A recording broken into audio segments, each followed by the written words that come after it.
Assalamualaikum warahmatullahi wabarakatuh. Perkenalkan, nama saya Anissa Febriani dari kelas 9B. Dari sini saya akan mempresentasikan Wali Songo dalam dakwah Islam di Indonesia. Yang pertama, Sunan Ampel. Sunan Ampel bernama asli Raden Rahmat, keturunan ke-22 dari Nabi Muhammad.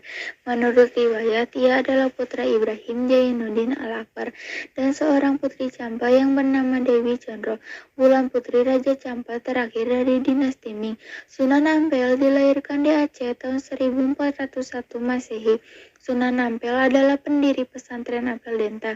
Di antara murid-murid beliau adalah Raden Paku, Raden Pata, Raden Maktum Ibrahim, Saripudin, serta Maulana Ishak. Sunan Ampel termasuk perancang kerajaan Islam Demak dengan ibu kota Bintoro.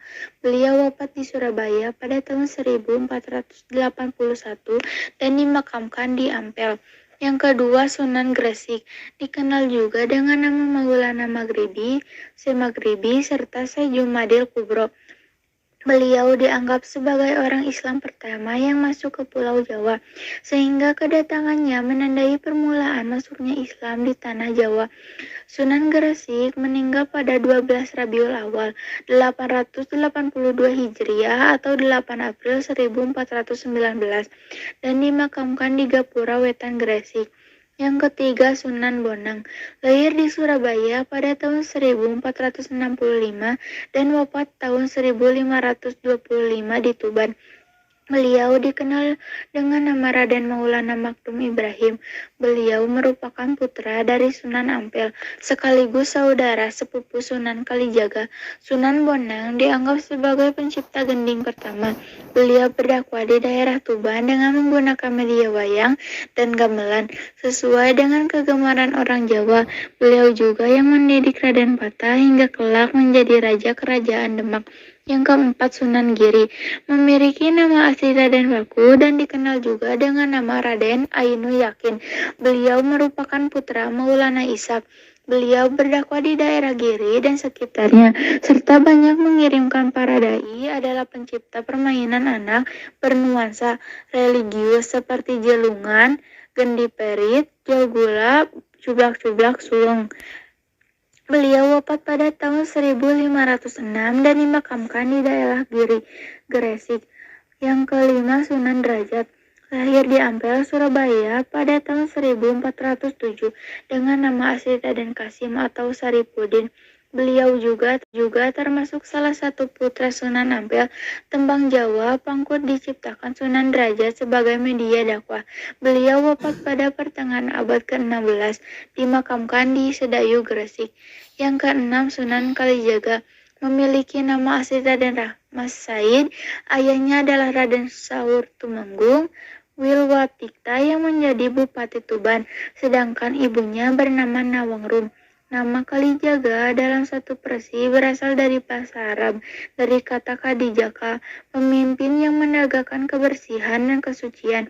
Tetapi pendengaran orang Jawa adalah Kalijaga. Sunan Kalijaga dianggap sangat berjasa dalam pengembangan seni wayang purwa atau wayang kulit, serta gamelan yang dipergunakan sebagai media dakwah Islam.